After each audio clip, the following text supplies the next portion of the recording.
Congress party ने देश भर में जो नया रवैया अपनाया है, लोक लुभावन वादे हुए कि उनको सत्ता में नहीं आना है, लेकिन एक नया टर्बुलेंस पैदा किया जा सके, इस दृष्टिकोण से ऐसे वादे उन्होंने ऐसी थोथी घोषणाएं की है। हिमाचल प्रदेश में जिस तरह से उन्होंने 10 गारंटीज दी थी और जिस तरह से आर्थिक अस्थिरता हिमाचल प्रदेश या अन्य प्रांतों में लाने का प्रयास किया था, उसी क्रम में उसी प्रकार का प्रयास महाराष्ट्र में भी उन्होंने प्रारंभ किया है। कांग्रेस ने अपने झूठे वादों के माध्यम से हमेशा ही मतदाताओं को धोखा दिया है। एक तरफ जहां कांग्रेस इन झूठे वादों को कर लोगों को भुलाने की बहलाने फुसलाने की काम करती है, वहीं दूसरी तरफ अगर हम हकीकत के दृष्टिकोण से देखें तो जिन राज्यों में इन लोक लुभावने वादों के आधार पर उनको सरकार में आने का अवसर मिला, वहां की जनता उनको कोसती हुई दिखाई देती है। मैं राजस्थान से आता हूं। 2018 के राजस्थान विधानसभा चुनाव में उन्होंने जिस तरह की घोषणाएं और वादे किए थे, किसानों का कर्जा माफ करने, संपूर्ण कर्जा माफ करने और 1 से 10 तक की गिनती बोल करके माननीय राहुल गांधी जी ने राजस्थान में और मध्य प्रदेश में, छत्तीसगढ़ में, तीनों जगह चुनाव में कि 10 तक गिनती जब गिनेंगे तब तक हमारी सरकार बनने के बाद हम किसानों को संपूर्ण कर्ज से माफी देंगे। लेकिन दुर्भाग्य से तीनों प्रदेशों की जनता द्वारा आशीर्वाद दिए जाने के बाद में कहीं भी वो मूर्त रूप में उस लोक लुभावने वादे को धरातल पर नहीं उतार पाए। युवाओं के साथ जिस तरह के वादे उन्होंने किए थे, 5 साल तक उनकी सरकार राजस्थान में, छत्तीसगढ़ में रहने के बाद भी युवाओं को उनमें उसमें से कुछ भी प्राप्त नहीं हुआ। महिलाओं के साथ जिस तरह के पूरी तरह से वो विफल हुए और उसका परिणाम ये हुआ कि राजस्थान और छत्तीसगढ़ दोनों में प्रदेश की जनता ने उनको पूरी तरह से नकार दिया। महाराष्ट्र की तरह मध्य प्रदेश में उनकी सरकार बीच रास्ते में लड़खड़ा करके गिरी थी और जब दोबारा चुनाव हुए तब 2.5 साल की उस सरकार ने जिस तरह से कंटिन्यूएशन में काम किया था मध्य प्रदेश में, उसका परिणाम हुआ कि प्रचंड बहुमत के साथ में राजस्थान, मध्य प्रदेश और छत्तीसगढ़ में भारतीय जनता पार्टी को पुनः सरकार में आने का आशीर्वाद वहां की जनता ने दिया। कांग्रेस एक तरफ खुद इस तरह की लोक लुभावनी घोषणाएं करती है, वहीं दूसरी तरफ लाडली बहन योजना जैसी महती योजना जिसको धरातल पर उतारने में भारतीय जनता पार्टी की या महायुति नीति सरकार को सफलता मिली, चाहे वो छत्तीसगढ़ में हो या महाराष्ट्र में हो, उसको महिलाओं को रिश्वत देना ऐसा कहकर के मातृशक्ति का अपमान कांग्रेस पार्टी करती है। महालक्ष्मी महिलाओं को जिस तरह की योजना के माध्यम से उन्होंने महिलाओं को जिस तरह का वादा किया है कि हम 3,000 रुपए प्रत्येक महिला को देंगे, ये वादा केवल सत्ता में आने का साधन मात्र है। मैं इस प्रसंग में इस दृष्टिकोण से आप सबको संज्ञान में लाना चाहता हूं कि ठीक इसी तरह का वादा उन्होंने राजस्थान में भी किया था, हिमाचल प्रदेश में भी किया था, कर्नाटक में भी किया था, लेकिन सरकार बनने के बाद इन सब वादों को उन्होंने हमेशा भुला दिया है। इसलिए इस तरह के झूठे वादे करके जहां हिमाचल प्रदेश में इंदिरा गांधी प्यारी बहना सुख सम्मान निधि की घोषणा उन्होंने की थी,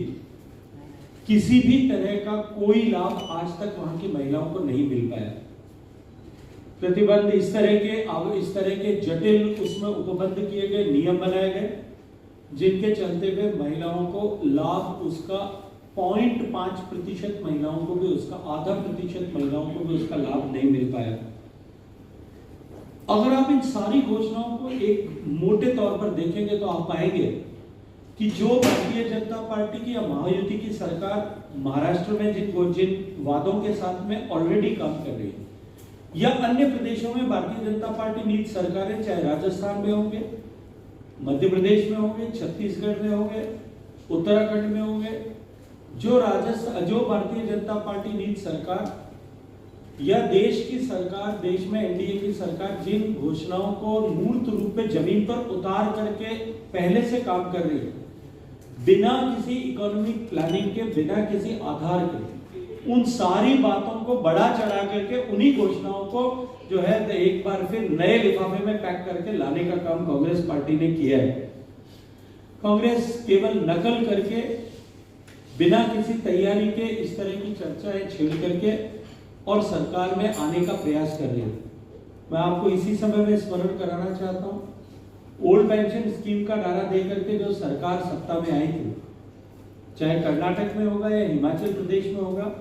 वो पूरी तरह से विफल हो गई है और उन योजनाओं को धरातल पर लागू नहीं कर पाई है। परिवर्तन लाने के लिए जो योजनाएं प्रारंभ की गई और उनको जिस प्रकार धरातल पर उतारा गया,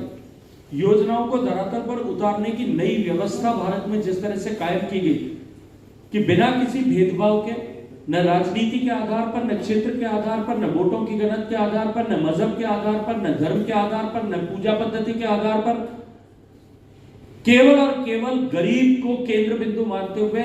मूलभूत आवश्यकताओं के संघर्ष से देश का गरीब बाहर निकले, इस लक्ष्य को लेकर के जो योजनाओं को धरातल पर उतारा गया, आज उसका परिणाम है कि देश में 27 करोड़ लोग गरीबी की रेखा से बाहर निकल पाए और दूसरी तरफ वो प्रोडक्टिव मास के रूप में आप जो है अपने आप को आगे लाकर आज देश की अर्थव्यवस्था को आगे बढ़ाने का मुख्य धुरी बने।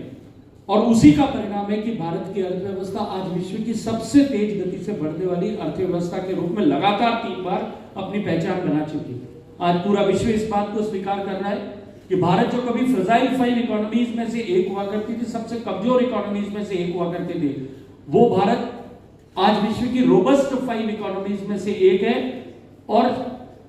वर्ल्ड इकोनॉमिक फोरम की मीटिंग में लोगों ने आधिकारिक रूप से इस बात को कहा है कि ग्लोबल रिसेशन की सिरा में भारत आज एक शाइनिंग स्टार के रूप में भारतीय इकोनॉमी जो है ग्लोबल इकोनॉमी को रोशनी प्रदान करने का काम कर रही है।